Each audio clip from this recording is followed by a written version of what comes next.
మొంతా తుఫాన్ సందర్భంగా నిడదవోలు నియోజకవర్గంలో అత్యుత్తమంగా పనిచేసినందుకు మంత్రి కందుల దుర్గేష్ను సీఎం చంద్రబాబు నాయుడు సత్కరించారు. ఈ రోజు ఉండవల్లిలోని సీఎం క్యాంప్ కార్యాలయంలో మంత్రి దుర్గేష్ను సైక్లోన్ మొంతా మెంటర్గా గౌరవిస్తూ మెమంటోతో పాటు సన్మాన పత్రం అందజేశారు. దీనిపై దుర్గేష్ స్పందిస్తూ సమర్థ పాలన వల్లే ఇది సాధ్యమైందని, మొంతా తుఫాన్ ఎదుర్కోవడంలో సహకరించిన ప్రతి ఒక్కరికి ధన్యవాదాలు తెలిపారు. సీతానగరంలోని కస్తూరిబా గాంధీ జాతీయ స్మారక సంస్థలో స్వాతంత్ర సమరయోధులు ధరణి ప్రగడ శేషగిరిరావు, ప్రేమగీత దంపతుల విగ్రహాలను రాజమహేంద్రవరం రామకృష్ణ మఠం అధ్యక్షులు స్వామి పరిజ్ఞానంద మహారాజ్ ఆవిష్కరించారు.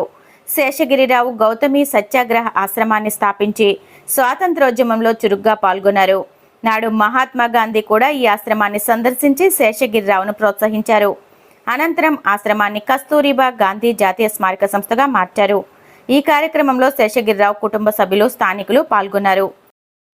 ఉక్కు మనిషి సర్దార్ వల్లభాయ్ పటేల్ జయంతి వేడుకలు పొట్టి శ్రీరాములు తెలుగు విశ్వవిద్యాలయంలో ఘనంగా జరిగాయి. ఈ సందర్భంగా యూనివర్సిటీ వైస్ ఛాన్సలర్ ఆచార్య మునిరత్నం నాయుడు సర్దార్ పటేల్ చిత్రపటానికి పుష్పాంజలి ఘటించారు. ఈ సందర్భంగా మాట్లాడుతూ ఆయన, భారత ఉక్కు మనిషి సర్దార్ వల్లభాయ్ పటేల్ దేశ సమైక్యతకు అమూల్యమైన సేవలందించారని, స్వాతంత్ర్యం అనంతరం భారతదేశంలోని 535 సంస్థానాలను విలీనం చేసి అఖండ భారతదేశాన్ని నిర్మించారని కొనియాడారు. హైదరాబాద్ సంస్థానాన్ని సైనిక చర్య ద్వారా స్వాధీనం చేసుకుని తెలుగువారికి ఎనలేని మేలు చేశారన్నారు. ప్రైవేటు ఆసుపత్రుల యాజమాన్యాలు సమ్మె విరమించడంతో ఆయా ఆసుపత్రుల్లో డాక్టర్ ఎన్టీఆర్ వైద్య సేవలు యథాతథంగా కొనసాగుతున్నాయని ఎన్టీఆర్ వైద్య సేవా జిల్లా సమన్వయాధికారి పి ప్రియాంక వెల్లడించారు. ప్రజలు ఈ విషయాన్ని గమనించి ఉచిత వైద్య సేవలను యథావిధిగా పొందవచ్చునని విజ్ఞప్తి చేశారు. తూర్పుగోదావరి జిల్లాలో మొత్తం 45 ప్రైవేటు ఆసుపత్రులు డాక్టర్ ఎన్టీఆర్ వైద్య సేవా పథకం కింద అర్హులైన లబ్ధిదారులకు ఉచిత వైద్య సేవలను అందిస్తున్నాయని వెల్లడించారు. ఆంధ్ర నుంచి తెలంగాణకు అక్రమంగా ఇసుక రవాణా చేస్తున్న 2 లారీలను ఇసుక టాస్క్ ఫోర్స్ అధికారులు స్వాధీనం చేసుకున్నారు. రవాణాదారులపై కేసు నమోదు చేశారు. జిల్లా గనులు భూగర్భ శాఖ అధికారి డి ఫణిభూషణ్ రెడ్డి, రాజమహేంద్రవరం ఇసుక టాస్క్ ఫోర్స్ అధికారి ఆంజనేయులు ఆధ్వర్యంలో కొవ్వూరు, వాడపల్లి గ్రామాల్లో నిర్వహించిన తనిఖీలలో 2 లారీల్లో సరైన పత్రాలు లేకుండా ఇసుక రవాణా చేస్తున్నట్లు గుర్తించి స్వాధీనం చేసుకున్నారు. ఇవే లారీలను గతంలో సీజు చేసిన తిరిగి అక్రమ ఇసుక రవాణాకు వినియోగిస్తున్నట్లు గుర్తించారు. ఇకపై ఇసుక అక్రమ రవాణాలో పాల్గొన్న వారిపై కఠిన చర్యలు తీసుకుంటామని జిల్లా గనులు మరియు భూగర్భ శాఖ అధికారి హెచ్చరించారు. ఆపరేషన్ నార్కోస్లో భాగంగా Vijayawada RPF, GRP, crime intelligence branch, నేర నిరోధక స్క్వాడ్ సంయుక్తంగా రైళ్లలో అక్రమంగా రవాణా అవుతున్న 8.79 లక్షల విలువైన 190 కేజీల గంజాని స్వాధీనం చేసుకున్నాయి. ఈ సందర్భంగా 4 నిందితులను అరెస్టు చేశారు. వివిధ మార్గాల్లో అధికారులకు అందిన సమాచారం మేరకు రాజమహేంద్రవరం, సామర్లకోట, బాపట్ల, గూడూరు, ఒంగోలు రైల్వే స్టేషన్లలో తనిఖీలు చేశారు. సామర్లకోటలో టాటానగర్, యశ్వంతపూర్ రైల్లోని స్లీపర్ కోచ్లో 140 కేజీల గంజాయిని స్వాధీనం చేసుకున్నారు. రాజమహేంద్రవరం ఛాంబర్ ఆఫ్ కామర్స్ అధ్యక్షుడు తవ్వ రాజా నేతృత్వంలో ఛాంబర్ ప్రతినిధులు జిల్లా కలెక్టర్ కీర్తి చేకూర్ని మర్యాదపూర్వకంగా కలిసి పండ్ల బొకేను అందజేశారు. అలాగే Shri Potti Sriramulu university vice chancellor Shri Muniratnam నాయుడును మర్యాదపూర్వకంగా కలిసి అభినందించారు.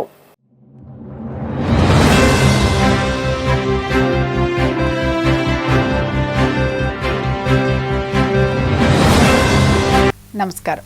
సిసిసి డిజిటల్ 2:30 PM న్యూస్కు స్వాగతం. ముందుగా ముఖ్యాంశాలు. మొంతా తుఫాను ప్రభావ పరిస్థితి, పంట ఆస్తి నష్టంపై సీఎం చంద్రబాబు సమీక్ష. 5 రోజుల్లో నివేదిక ఇవ్వాలని అధికారులకు ఆదేశం. ఢిల్లీలో కేంద్ర మంత్రి శ్రీనివాస వర్మతో స్వీడన్ దేశ ఇంధనం, వ్యాపారం, పరిశ్రమల శాఖ రాష్ట్ర కార్యదర్శి సారా మోడీకి సమావేశం. పలు కీలక అంశాలపై చర్చ. బెంగళరాయ్ సాగర్ రిజర్వాయర్ను పరిశీలించిన మంత్రి సంధ్యారాణి. తుపాన్ నేపథ్యంలో వరద ప్రమాదం లేకుండా భద్రతా చర్యలను కట్టుదిట్టం చేయాలని అధికారులకు ఆదేశం.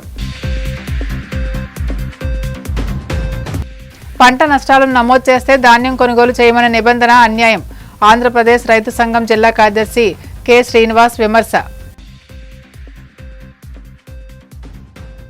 మోంతా తుఫాన్ ప్రభావంతో దెబ్బతిన్న పంట ఆస్తి నష్టంపై అధికారులతో ఏపీ సీఎం చంద్రబాబు సమీక్ష నిర్వహించారు. రాష్ట్ర వ్యాప్తంగా తుఫాన్ కారణంగా జరిగిన పంట నష్టంపై ఇప్పటికే ప్రభుత్వం ప్రాథమిక అంచనాకు వచ్చినట్లు ఆయన తెలిపారు. వరి, మొక్కజొన్న, పత్తి, అరటి, ఇతర ఉద్యానవన పంటలు బాగా దెబ్బతిన్నట్లు అధికారులు అంచనా వేశారు. అయితే 5 రోజుల్లోగా పంట నష్టం పూర్తి నివేదిక అందించాలని సీఎం చంద్రబాబు అధికారులకు సూచించారు. ప్రెజెంటేషన్ చూశారు. ఏ విధంగా ఆర్టీజీఎస్ దీన్ని ఒక ప్రూఫ్ ఆఫ్ కాన్సెప్ట్ అంటే అనేక కార్యక్రమాలు చేస్తున్నాం. ఈరోజు మోంతా తుఫాను ప్రిపేర్డ్నెస్ అన్ని యాంగిల్స్లో ప్రిపేర్ అయ్యాం. రాష్ట్రంలో ఎన్ని పవర్ సార్స్ ఉన్నాయి అవన్నీ ఎక్కడికక్కడ పంపించాం. ఎన్ని ప్రొక్లైన్స్ అవసరం, అదే మరి ఎస్డీఆర్ఎఫ్ కానీ, ఎన్డీఆర్ఎఫ్ కానీ, పోలీసు కానీ, లేకపోతే మనకు ఉన్నటువంటి మన ఫైర్ ఇంజిన్స్ కానీ, ఫైర్ డిపార్ట్మెంట్ అన్ని కూడా డిప్యూట్ చేశాం. అదే మరి ఆఫీసర్స్ని కూడా, సీనియర్ ఆఫీసర్స్ని జిల్లాల వారిగా డిప్యూట్ చేసి వాళ్ళని కూడా అప్రమత్తం చేశాం. నేను కూడా ఒక 6-7 సార్లు టెలికాన్ఫరెన్స్ తీసుకొని అందరినీ అప్రమత్తం చేశాం. ఓవరాల్గా మీరు ఒకసారి చూస్తే నేను చాలా సైక్లోన్లు హ్యాండిల్ చేశాను. Not now, from the beginning. First east గోదావరిలో 96-97 ఆ ప్రాంతంలో హరికేన్ వచ్చింది. అప్పుడు కొన్ని వేల కొబ్బరి చెట్లని పడిపోయినాయి. చాలా ఉధృతంగా వచ్చింది. కొన్ని వేల డెడ్ బాడీస్ ఫిషర్మెన్ విలేజ్లో అయితే ఫ్లోట్ అయ్యే పరిస్థితికి వచ్చింది. కొన్ని వేల అనిమల్స్ అయితే చనిపోయినాయి.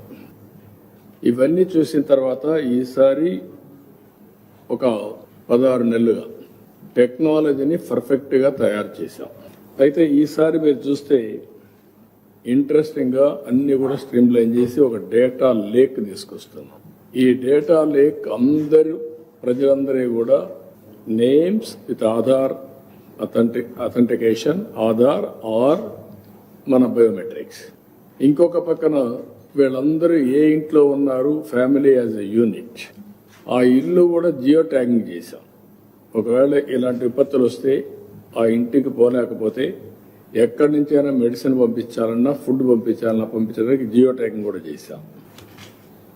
ఈ యొక్క నూతనమైన అనుభవం నేను అందుకే మీకు చెప్పాను. చాలాసార్లు నేను చేశాను, కానీ నేను ఒక్కొక్కసారి డ్రైవ్ చేస్తే చేయాల్సి వచ్చేది. ఇప్పుడు డ్రైవ్ చేయడం కంటే technology driven, data driven and also decision making real time. That is the beauty of this system. రాబోయే రోజుల్లో ఇది లాజికల్ గా తీసుకపోతే, ఇది నా ఉద్దేశం ఇండియాలో ఎక్కడ ఏ స్టేట్ చేసినట్టు నాకు అనిపించదు. ప్రపంచంలో కూడా ఇలాంటి సిస్టమ్స్ ఉన్నాయని అనుకోవడం లేదు. చూడమన్నాను మా వాళ్ళని, ఎవరన్నా ఉంటే ఫాలో అవుదామని. ఉంటే ఫాలో అవుతాం, కానీ or otherwise will create our own system. ఇది రేపు రాబోయే రోజుల్లో ఇన్వెస్ట్మెంట్లో కూడా చాలా ఉపయోగపడుతుంది. ఇప్పుడు ఖరీఫ్ వేస్తున్నారు, రబీ వేసేస్తున్నారు, రెండు మళ్ళా వరి వేసేస్తున్నారు. వరి తినేవాళ్ళు తగ్గిపోయారు. ఇప్పుడు ఎవరు వరి తినడం లేదు. ఇలాంటి ప్రాబ్లమ్స్ కూడా ఉన్నాయి. ఇవన్నీ కూడా ఎట్ట మేనేజ్ చేయాలో will manage in course of time. మీరు చూస్తారు. సీజన్ కూడా నేను చూశాను. కరెక్ట్ సీజన్లో ప్రారంభించడం, కరెక్ట్గా ఎండ్ చేయడం, ఈ సైక్లోన్ నుంచి బయటపడడం, ఇలాంటివి కూడా మనం చేయాల్సిన అవసరం ఉంది. We will work it out. ఇంకా రాబోయే రోజుల్లో మీరే చూస్తారు. ఇవన్నీ సిస్టమేటిక్గా చేస్తాం. మళ్ళీ ఇలాంటి ప్రమాదం రాకుండా ఏం చేయగలుగుతారో వర్కౌట్ చేయమంటున్నాం. అదే సమయంలో ఈ రిజర్వాయర్స్ అన్ని కూడా వాటర్ రాని ఎక్కడ ఎట్లా చేయాలో దానికి కూడా ఒక యాక్షన్ ప్లాన్ తయారు చేస్తాం. స్టేట్లో కూడా ఒక మాన్యువల్ తయారు చేసుకుంటాం. ఎలాంటి సైక్లోన్స్ వచ్చినా ఒక మాన్యువల్ ఉంటే దాన్ని ఫాలో అయ్యి ఎట్టి పరిస్థితుల్లో కూడా ఎక్కడ ఇబ్బంది లేకుండా చేయడానికి అవకాశం వస్తుంది. దిస్ ఈజ్ వన్ ఎక్స్పీరియన్స్, ఒక కేస్ స్టడీ. ప్రధాని మోదీ నాయకత్వంలో భారతదేశ ఉక్కు రంగం వృద్ధి చెందుతుందని, 2030 నాటికి 300 మిలియన్ టన్నుల ముడి ఉక్కు ఉత్పత్తి సామర్థ్యాన్ని సాధించడమే లక్ష్యంగా పెట్టుకుందని కేంద్ర ఉక్కు, భారీ పరిశ్రమల శాఖ సహాయ మంత్రి భూపతిరాజు శ్రీనివాస్ వర్మ అన్నారు. ఢిల్లీలోని ఉక్కు మంత్రిత్వ శాఖ కార్యాలయంలో శుక్రవారం కేంద్ర ఉక్కు శాఖ సహాయ మంత్రి శ్రీనివాస్ వర్మతో స్వీడన్ దేశ ఇంధనం, వ్యాపారం, పరిశ్రమల శాఖ రాష్ట్ర కార్యదర్శి సారా మోడిక్ సమావేశమై పలు కీలక అంశాలపై చర్చించారు. ఈ సందర్భంగా శ్రీనివాస్ వర్మ మాట్లాడుతూ, ఉక్కుకు ప్రపంచ మార్కెట్లో డిమాండ్ మందగిస్తున్నప్పటికీ భారతదేశంలో పెద్ద ఎత్తున మౌలిక సదుపాయాల ప్రాజెక్టుల నిర్మాణం కారణంగా దేశీయ ఉక్కు డిమాండ్ 11 నుంచి 13% చొప్పున ఆకట్టుకునే విధంగా పెరుగుతుందని పేర్కొన్నారు. ప్రధాని మోడీ దిశానిర్దేశంతో విదేశాల నుండి ఉక్కు దిగుమతులపై ఆధారపడడాన్ని తగ్గించి స్థానిక పరిశ్రమలో ఉత్పత్తి సామర్థ్యం పెంపుదలపై కేంద్ర ప్రభుత్వం దృష్టి పెట్టిందన్నారు. 2030 నాటికి 300 మిలియన్ టన్నుల ఉక్కు ఉత్పత్తి లక్ష్యాన్ని చేరుకుంటామని ఆయన తెలిపారు. ఈ సందర్భంగా తక్కువ కార్బన్ ఉక్కు సాంకేతికలను అభివృద్ధి చేయడానికి ఉద్దేశించిన భారతదేశం స్వీడన్ లీడ్ ఐటీ కార్యక్రమాన్ని శ్రీనివాస్ వర్మ ప్రశంసించారు.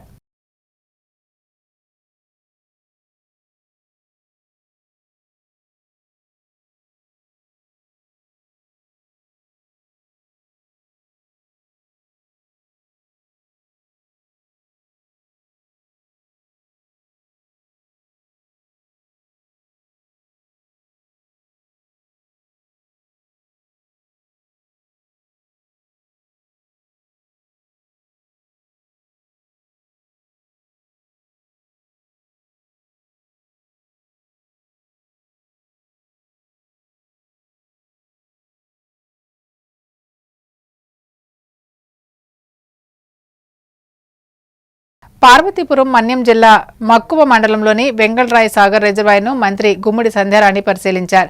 రిజర్వాయర్ నీటిమట్ట ప్రవాహం, విడుదల వివరాలను అధికారుల నుంచి అడిగి తెలుసుకున్నారు. తుఫాన్ నేపథ్యంలో వరద ప్రమాదం లేకుండా భద్రతా చర్యలు కట్టుదిట్టం చేయాలని ఇంజనీరింగ్ అధికారులకు ఆదేశించారు. సాగునీటి అవసరాలు, భవిష్యత్ నీటి వినియోగ ప్రణాళికలపై మంత్రి సమీక్ష నిర్వహించారు.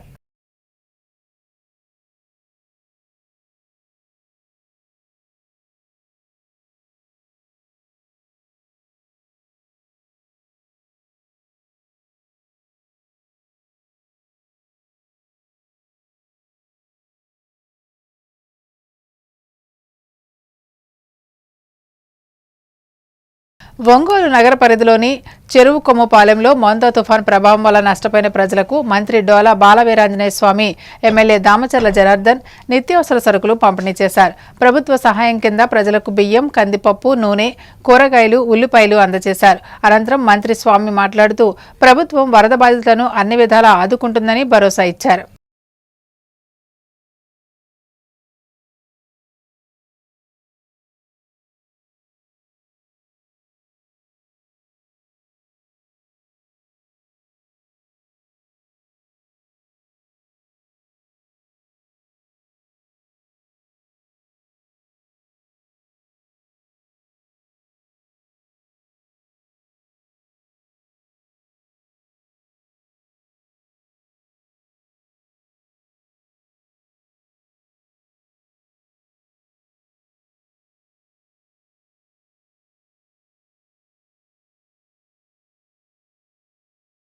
తుఫాను నష్టాలను నమోదు చేస్తే ఆ భూమికి సంబంధించిన ధాన్యాన్ని ప్రభుత్వం కొనుగోలు చేయదని నిబంధనలు రూపొందించడం అన్యాయమని ఆంధ్రప్రదేశ్ రైతు సంఘం జిల్లా కార్యదర్శి కె శ్రీనివాస్ తీవ్రంగా విమర్శించారు.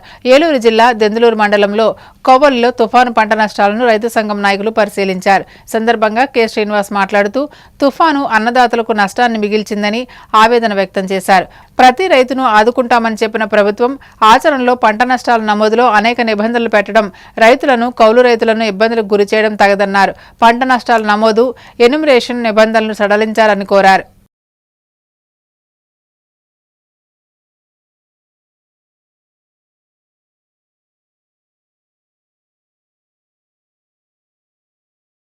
కె శ్రీనివాస్, ఆంధ్రప్రదేశ్ రైతు సంఘం ఏలూరు జిల్లా కార్యదర్శి. ఈరోజు దెందులూరు మండలం కొవ్వలిలో ఈ మొత్తం తుఫాన్ వల్ల జరిగిన పంట నష్టాలను మేము రైతు సంఘంగా పరిశీలిస్తూ ఉన్నాం. అయితే మేము ఇక్కడ మా చేతిలో ఉన్న ఈ కంకులు కాస్త నిలబడిన పంట కంకులు ఇవన్నీ కూడా సుంకురాలు పోయి గింజ తయారవగా పాలు గింజలుగా తయారైపోతున్న పరిస్థితి కనబడుతూ ఉంది. తప్పలుగా తయారైపోతున్న పరిస్థితి ఉన్నది. పాలు పోసుకుని గింజ కట్టే దశలో ఇవాళ తుఫాన్ వచ్చి ఇవాళ అన్నదాతకి తీవ్ర విషాదాన్ని, నష్టాన్ని కలిగించిన పరిస్థితి ఉన్నది. మరి ఇక్కడ పంట నష్టాలు నమోదు చేయాలంటే ఈరోజు పంట అంతా కూడా పడిపోయి ఉండాలని చెప్తా ఉన్నారు. రెండోది, పంట నష్టాలు నమోదు చేస్తే ఎన్యూమరేషన్లో ఆ సర్వే నెంబర్లో ఆ భూమి కనుక ఎక్కిస్తే ఆ భూమి మీద పంట మేము మళ్ళీ కొనుగోలు కేంద్రాలు కొనమని చెప్తా ఉన్నారు. అంటే ఇవాళ ఎకరానికి 35-40 బస్తాలు వచ్చి దిగుబడి కాస్త 20 బస్తాలకు పడిపోయే పరిస్థితి ఉన్నది. మరి మిగతా 20 బస్తాలు ఎక్కడ అమ్ముకోవాలి, ఎవరికి అమ్ముకోవాలని అర్థం కాకుండా ఇవాళ పంట నష్టాలు నమోదు చేస్తే కనుక మేము మొత్తం ఆ సర్వే నెంబర్లో ఆ భూములు మేము అని చెప్పేసి ఇవాళ రాష్ట్ర ప్రభుత్వం కొత్త నిబంధనలు నిర్ణయించడం చాలా అన్యాయం అని చెప్పేసి భావిస్తా ఉన్నాం. ఇది సరైనది కాదు.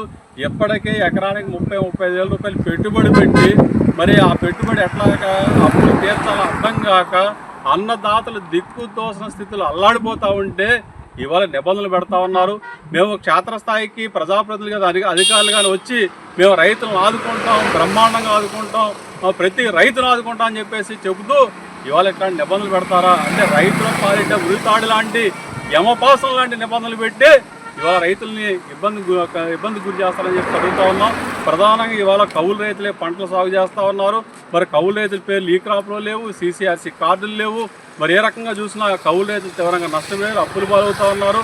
మరి ఇట్లాంటి పరిస్థితుల్లో నిబంధనలు సడలించి నష్టం జరిగిన ప్రతి పంటని నమోదు చేసి ఎకరానికి 25,000 రూపాయలు, వరి పంటకైతే 25,000 రూపాయలు నష్టపరిహారంగా చెల్లించాలి, ఉద్యాన పంటలకైతే ఎకరానికి 50,000 రూపాయలు నష్టపరిహారం చెల్లించాలని చెప్పేసి మేము రైతు సంఘంగా డిమాండ్ చేస్తూ ఉన్నాం. పంట నష్టాలు నమోదు చేస్తే మేము ఆ పంటను కొనమని చెప్పేసి నిబంధనలు ఏవైతే ఉన్నాయో అట్లాంటి నిబంధనలు వెంటనే సడలించాలి. కోవల గ్రామం మా విలేజ్లో దేవస్థానం భూములు ఉన్నాయి. దేవస్థానం భూమి మేము పాడినాము. వాటిలో రైతులకి దగ్గర ముందే అడ్వాన్స్ పేమెంట్ కట్టించుకున్నారు వాళ్ళు. ఇప్పుడు ఈ తుఫాను వల్ల రైతులు బాగా నష్టపోయాము. దానికి అడ్వాన్స్ పేమెంట్స్ కట్టుకున్నారు చేత రైతులు బాగా నష్టపోయావు కాబట్టి వాళ్ళకి నష్టపరిహారం వాళ్ళకి రివర్స్ చేయవలసిందిగా గవర్నమెంట్ని కోరుతున్నాం. భారతదేశ ఏకీకరణలో కీలక పాత్ర పోషించిన ఉక్కు మనిషి సర్దార్ వల్లభాయ్ పటేల్ 150వ జయంతిని పురస్కరించుకుని రాష్ట్రీయ ఏకతా దివస్ను ఢిల్లీలోని భారీ పరిశ్రమల శాఖ కార్యాలయంలో కేంద్ర ఉక్కు భారీ పరిశ్రమల శాఖ సహాయ మంత్రి భూపతిరాజు శ్రీనివాస్ వర్మ ఆధ్వర్యంలో ఘనంగా నిర్వహించారు. భారీ మంత్రిత్వ శాఖ అధికారులు సిబ్బందితో కలిసి కేంద్ర మంత్రి శ్రీనివాస్ వర్మ సర్దార్ వల్లభాయ్ పటేల్ చిత్రపటానికి పూలమాల వేసి నివాళులర్పించారు. అనంతరం దేశ ఐక్యత సమగ్రతను కాపాడేందుకు కృషి చేస్తామని ప్రతిజ్ఞ చేస్తూ మంత్రిత్వ శాఖ ఉద్యోగులందరితో కలిసి శ్రీనివాస్ వర్మ జాతీయ ఐక్యతా ప్రతిజ్ఞ చేశారు. సందర్భంగా శ్రీనివాస్ వర్మ మాట్లాడుతూ సర్దార్ వల్లభాయ్ పటేల్ దేశ సమైక్యతకు చేసిన అపారమైన కృషిని కొనియాడారు. దేశ సాంస్కృతిక వైవిధ్యాన్ని, జాతీయ ఐక్యతను పెంపొందించేందుకు ప్రధానమంత్రి నరేంద్ర మోడీ ప్రభుత్వం రాష్ట్రీయ ఏకతా దివస్ నిర్వహించడం అభినందనీయమన్నారు. విభిన్న కులాలు, మతాలు, సంస్కృతులు ఉన్న మన దేశం ఏకతాటిపై నిలవడానికి కారణం జాతీయ సమైక్యతని భావనేనని పేర్కొన్నారు. ఏకతాటిపై నిలవడానికి కారణం జాతీయ సమైక్యత భావనేనని పేర్కొన్నారు. మైనార్టీల అభివృద్ధి కోసమే బీజేపీ పనిచేస్తుందని ఆ పార్టీ కడప జిల్లా అధ్యక్షుడు వెంకట సుబ్బారెడ్డి పేర్కొన్నారు. కడప నగరంలోని ఇలియాస్ ఆధ్వర్యంలో బీజేపీలో చేరిన ముస్లిం మైనార్టీలకు ఆయన కండువా కప్పి సాదరంగా ఆహ్వానించారు. అనంతరం ఆయన మాట్లాడుతూ ముస్లింలకు బీజేపీ వ్యతిరేకం కాదని, భారతీయుల అభివృద్ధి కోసం, జాతి ఔన్నత్యాన్ని పెంపొందించడం కోసమే పోరాటం చేస్తుందని అన్నారు. ప్రధాని నరేంద్ర మోడీ భారతదేశాన్ని ప్రపంచంలోనే అతిపెద్ద ఆర్థిక వ్యవస్థగా గురుతర స్థానాన్ని సంపాదించడం కోసం పనిచేస్తున్నారని అన్నారు.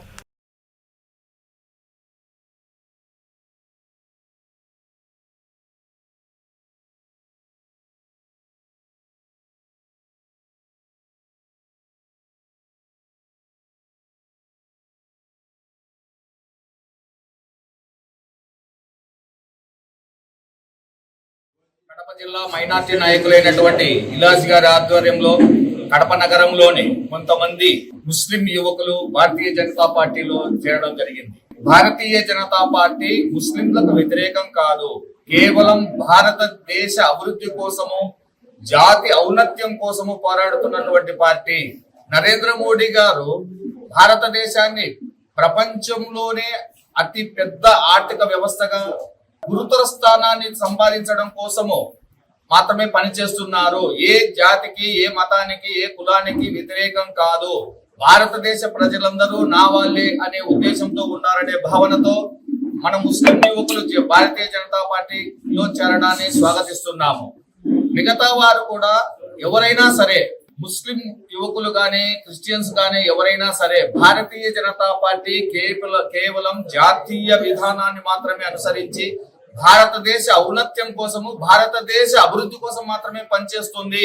నరేంద్ర మోడీ గారి ఆధ్వర్యంలో భారతదేశము గురుతర బాధ్యత వహిస్తూ ప్రపంచ దేశాల్లోని అత్యున్నత ఆర్థిక వ్యవస్థ ఉన్నటువంటి దేశంగా పరిణతి చెందుతుంది. కాబట్టి భారతదేశ అభివృద్ధి కోరుకున్నటువంటి ఎవరైనా, యువకులైనా సరే భారతీయ జనతా పార్టీలో రావాలని, భారతదేశాన్ని అభివృద్ధి పథంలో నడిపించడానికి మీరు కూడా ఒక అడుగు ముందుకు వేయాలని పల్నాడు జిల్లా చిలకలూరిపేట రూరల్ మండలంలో భారీ వర్షాల కారణంగా నీట మునిగిన పంట పొలాలను ఎమ్మెల్యే ప్రత్తిపాటి పుల్లారావు పరిశీలించారు. కోమటినేనివారిపాలెం, నాదెండ్ల మండలంలోని ఎండుగుంగపాలెం, ఎర్లపాడు గ్రామాలలో ఆయన పర్యటించి నష్టపోయిన రైతులకు భరోసా ఇచ్చారు. అమీన్ సాహెబ్ పాలెంలో వర్షాల వల్ల నష్టపోయిన బాధితులకు ప్రభుత్వం తరపున 3,000 రూపాయలు బియ్యం, నిత్యావసర సరుకులు పంపిణీ చేశారు. మోందా తుఫాన్ ఎఫెక్ట్కి పంట పొలాలు ఏ విధంగా నష్టపోయినాయి, రైతుల ఆవేదన, వాళ్ళ యొక్క బాధని ఒకసారి పరిశీలించడానికి రోజు రావడం జరిగింది. పత్తి చేలు అయితే పూర్తిగా దెబ్బతినిపోయినాయి. రాబోయే 2-3 రోజుల్లో పూర్తిగా వడబడిపోయి పండిన పంట చేతికొచ్చేటువంటి పరిస్థితి లేదు. మిరప అయితే ఉరకెత్తుతూ ఉంది. 2 రోజుల్లో అది కూడా వడబడి ఎండిపోయేటువంటి వాతావరణం కనపడుతూ ఉంది. కొంతమేరకు మొక్కజొన్న వేశారు. మొక్కజొన్న కూడా ఉరకెత్తేటువంటి పరిస్థితి కనపడుతూ ఉంది. చిలకలూరిపేట నియోజకవర్గంలో ఇటీవల కాలంలో ఎప్పుడూ లేనంత వర్షపాతం, 22 సెంటీమీటర్ల వర్షపాతం నమోదైంది. దీనివల్ల పెద్ద ఎత్తున రైతులు నష్టపోవడంతో పాటు పట్టణాల మీద కూడా, చిలకలూరిపేట పట్టణం మీదకి నీరు, పొలాల్లో నీరు గత ప్రభుత్వంలో ఏదైతే కుప్పగంజి, నక్కవాగు, ఓగేరు పూడికి తీతకు గురైనాయి, గత ప్రభుత్వం నిర్లక్ష్యం చేసింది. ఎక్కడ పూడికి తీత తీయకపోవటం వలన వాగుల్లో వచ్చేటువంటి నీరు మొత్తం పొలాల మీదకి, పొలాల మీద నుంచి చిలకలూరిపేట టౌన్ మీదకి రావటం, దానివల్ల నిన్న పెద్ద ఎత్తున టౌన్లో ఇండ్లలో ఉండేటువంటి వాళ్ళందరికీ ఇండ్లలోకి నీళ్ళు రావటం జరిగింది. వాగుల్లో పారాల్సినటువంటి నీరు పొలాల మీదకి వచ్చి పొలాలు కూడా ఉరకలెత్తేటువంటి పరిస్థితి వచ్చింది. దీనికి కారణం ఏంటంటే 5 ఏళ్ళు ఏదైతే వైసీపీ పరిపాలించిన 5 ఏళ్ళు కూడా వాగులు వంకల వైపు చూడకపోవటమే ఈరోజు ఈ పరిస్థితి రావడానికి కారణం. కాబట్టి ఇప్పుడు మన ప్రభుత్వం, కూటమి ప్రభుత్వం కూడా వాగులు ఏదైతే ఉన్నాయో ప్రతి నియోజకవర్గంలో వాగులు ఉన్నాయి. డ్రైనేజీకి టాప్ ప్రయారిటీ ఇవ్వాల్సినటువంటి అవసరం ఉంది. డ్రైనేజ్ పూడికి తీయాలి. ముళ్ళ చెట్లు కానీ ఏదైతే తూటికాడ కంపు ఉందో మొత్తం తొలగిస్తేనే ఇటువంటి భారీ వర్షాలు వచ్చినప్పుడు నీరు వాగులు గుండా సముద్రంలోకి పోయేటువంటి అవకాశం ఉంది. అటువంటి వాగులు ఈరోజు పూడికి తీత నిండిపోయినాయి. పూడికతోటి చెట్లు కావచ్చు, గతంలో వచ్చినటువంటి పైనుంచి వచ్చిన వరదలకు మేట వేసి కావచ్చు, కొంతమంది వాగులు ఆక్రమించి కావచ్చు, దానివల్ల ఈరోజు పొలాల మీదకి నీళ్ళు వచ్చినాయి. ఆ విధంగా ఒక పక్క రైతులు నష్టపోయారు, ఒక పక్క పట్టణాల్లో నివసించేటువంటి వారు ఇళ్లలోకి నీరుపోయి వారు నష్టపోయారు. కాబట్టి పత్తికి, మిరపకి, మొక్కజొన్నకి, ఇతర పంటలు వేసినటువంటి వాళ్ళు, వరి వేసినటువంటి వాళ్ళు పెద్ద ఎత్తున నష్టపోయారు. ఈ నష్టాన్ని కేంద్ర రాష్ట్ర ప్రభుత్వాలు ఆదుకోవాలి తప్ప రైతు తిరిగి మళ్ళా వ్యవసాయం చేసేటువంటి పరిస్థితి లేదు. చంద్రబాబు గారి మీద పూర్తి నమ్మకం ఉంది, పవన్ కళ్యాణ్ గారి మీద పూర్తి నమ్మకం ఉంది, మోడీ గారు ఆదుకుంటాడనే విశ్వాసం ఉంది. కాబట్టి గత ప్రభుత్వం జగన్మోహన్ రెడ్డి లాంటి సబ్సిడీ కాకుండా పెట్టిన పెట్టుబడుల్లో సగం ఈరోజు రైతుకి ఇస్తేనే కానీ రైతు నిలదొక్కునేటువంటి పరిస్థితి లేదు. కాబట్టి గౌరవ ముఖ్యమంత్రి గారు కూడా కూటమి ప్రభుత్వం తరఫున కేంద్ర ప్రభుత్వానికి జరిగిన నష్టాన్ని అంచనాలు వేసి రైతు మరలా తిరిగి వ్యవసాయం వైపు ఆలోచన చేసేటువంటి దిశగా. తూర్పుగోదావరి జిల్లా రాజమండ్రి పుష్కర్ ఘాట్ చిత్రాంగి ప్యాలెస్ రైల్వే పనుల్లో అపశృతి చోటు చేసుకుంది. రైల్వే పనులు చేస్తుండగా కరెంట్ షాక్ తగిలి 2 బీహార్కు చెందిన వ్యక్తులకు గాయాలయ్యాయి. ఒకరికి 90%, మరొకరికి 40% గాయాలు కాగా తోటి సిబ్బంది హుటాహుటిన రాజమండ్రి ప్రభుత్వ ఆసుపత్రికి తరలించారు. రైల్వే జంపర్స్ తెగిపడడంతో హైటెన్షన్ వైర్ తగిలి ప్రమాదం జరిగినట్లు అనుమానిస్తున్నారు.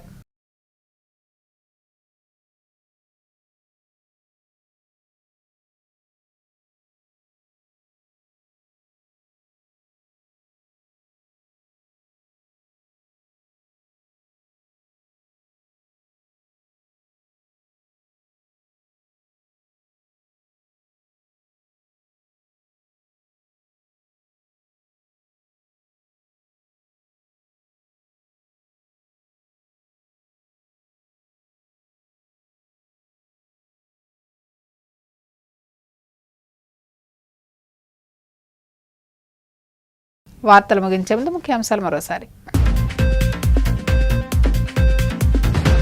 మోంతా తుఫాను ప్రభావ పరిస్థితి, పంట ఆస్తి నష్టంపై సీఎం చంద్రబాబు సమీక్ష. 5 రోజుల్లో నివేదిక ఇవ్వాలని అధికారులకు ఆదేశం. ఢిల్లీలో కేంద్ర మంత్రి శ్రీనివాస వర్మతో స్వీడన్ దేశ ఇంధనం, వ్యాపారం, పరిశ్రమల శాఖ రాష్ట్ర కార్యదర్శి సారా మోడీకి సమావేశం. పలు కీలక అంశాలపై చర్చ. బెంగళరాయ్ సాగర్ రిజర్వాయర్ను పరిశీలించిన మంత్రి సంధ్యారాణి. తుపాన్ నేపథ్యంలో వరద ప్రమాదం లేకుండా భద్రతా చర్యలను కట్టుదిట్టం చేయాలని అధికారులకు ఆదేశం. పంట నష్టాలను నమోదు చేస్తే ధాన్యం కొనుగోలు చేయమనే నిబంధన అన్యాయం. ఆంధ్రప్రదేశ్ రైతు సంఘం జిల్లా కార్యదర్శి కె శ్రీనివాస్ విమర్శ. సిసి సున్నా సమాప్తం. నమస్కారం.